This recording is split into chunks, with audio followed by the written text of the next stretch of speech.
Bonjour tout le monde, nous sommes le lundi 25 novembre, il est 9h32 et les marchés sont proches de l'équilibre. Le CAC d'ailleurs sur une zone support, donc une zone de rebond possible.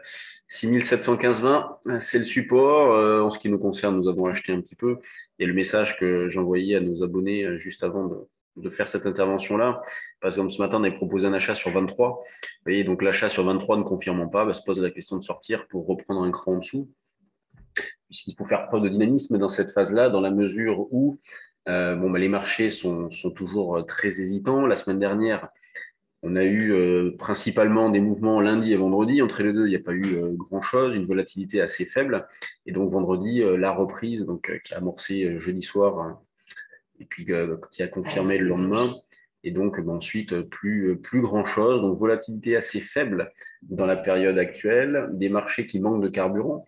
Et malgré les excellents résultats d'entreprise, eh bien, on voit bien que ces marchés-là sont un petit peu à bout de souffle à l'approche de la zone des 6750.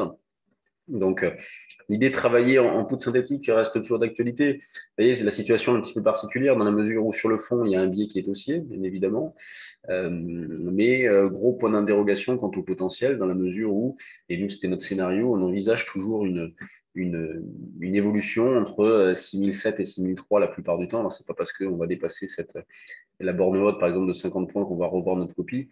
Pas du tout. Et ce qui se passe valide, justement, puisque on voit bien, hein, ce marché-là n'arrive pas à poursuivre. Donc ce matin, nous avons un retracement pour acheter. C'est fait.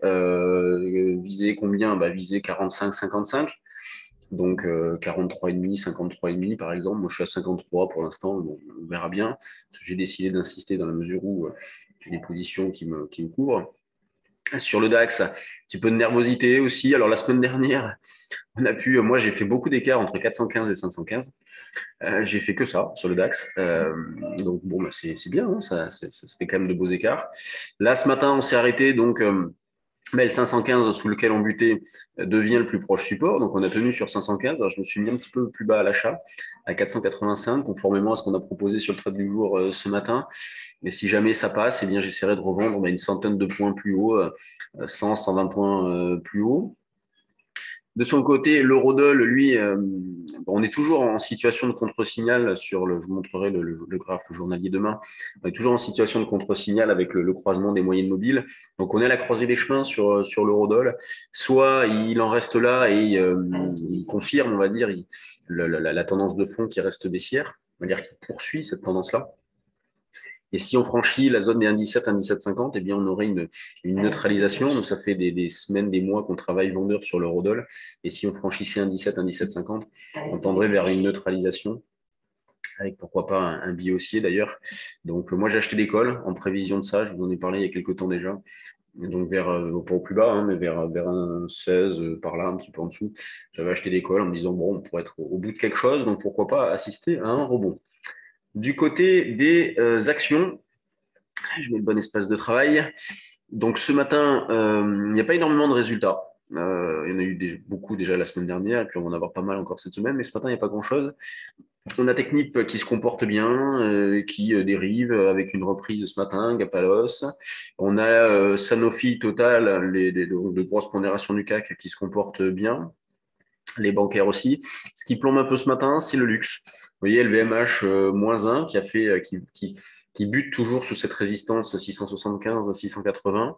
L'Oréal aussi, un petit peu lourde. Vous voyez, on a eu un gros gap à l'os suite aux chiffres et depuis, il n'y a pas du tout de relais. Vous voyez, c'est là où on dit, bon, manque de carburant. Si on avait une véritable conviction sur ce marché, on aurait eu le gap à l'os et puis elle aurait poursuivi. Bon, là, le gap était déjà important, hein, 5% de variation, c'est quand même beaucoup, mais on voit que ça cale assez vite. Le CAC, vous l'avez ici, donc en baisse de 0,16%, 200 millions, même pas. C'est ridicule hein, comme volume. Le plus gros volume du jour, c'est Airbus, donc qui baisse d'ailleurs, hein, le plus gros volume. C'est symptomatique, ça, vous voyez, vous avez le plus gros volume qui se fait à la baisse. Ensuite, Total, LVMH, Sanofi, L'Oréal, vous voyez, des grosses pondérations. Donc, si ça a marché que d'arbitrage, pas de conviction, un petit peu de spec, des algos qui amplifient les mouvements lorsqu'il y en a, et lorsqu'il n'y en a pas, comme une bonne partie de la semaine dernière, les algos ne font rien du tout.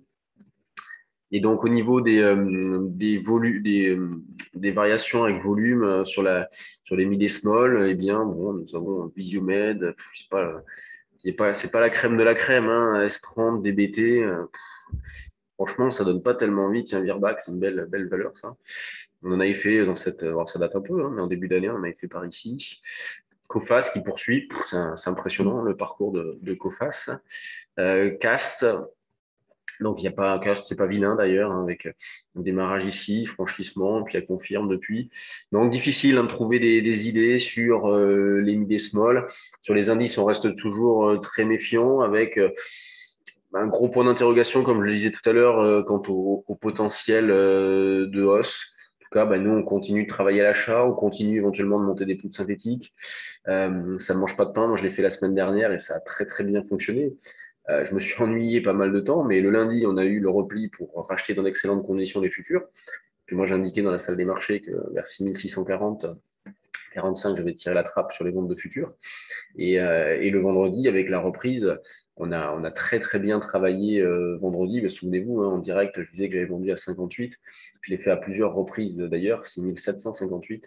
Et on a pu s'appuyer donc sur nos calls hebdomadaires jusqu'au bout. Donc, il faut explorer cette piste. Là, je dis à ceux qui veulent faire du trading d'une manière intensive, dynamique, regardez un petit peu ce qui se fait du côté des options hebdomadaires. Il y a des choses très intéressantes à faire. Alors, malheureusement, pas tellement sur le CAC, dans la mesure où ça traite très peu. Mais en revanche, sur l'Eurostoxx ou même sur le DAX, pour commencer, peut-être faites plutôt de l'Eurostoxx, il y a des choses très intéressantes à faire. Sur ce, bon, bah merci. Hein, tout d'abord, merci. Vendredi, vous avez été assez nombreux à suivre notre live, donc ça fait plaisir. Je vois qu'au niveau des replays, c'est pas mal non plus. Donc, je vous remercie chaleureusement. Continuez de nous suivre. N'hésitez pas à liker, partager. Voilà, ça encourage à à faire plus, à faire mieux, non, mais à faire plus. Et sur ce, bah, je vous souhaite une bonne séance. Et puis, on se retrouve demain. Allez, salut à tous.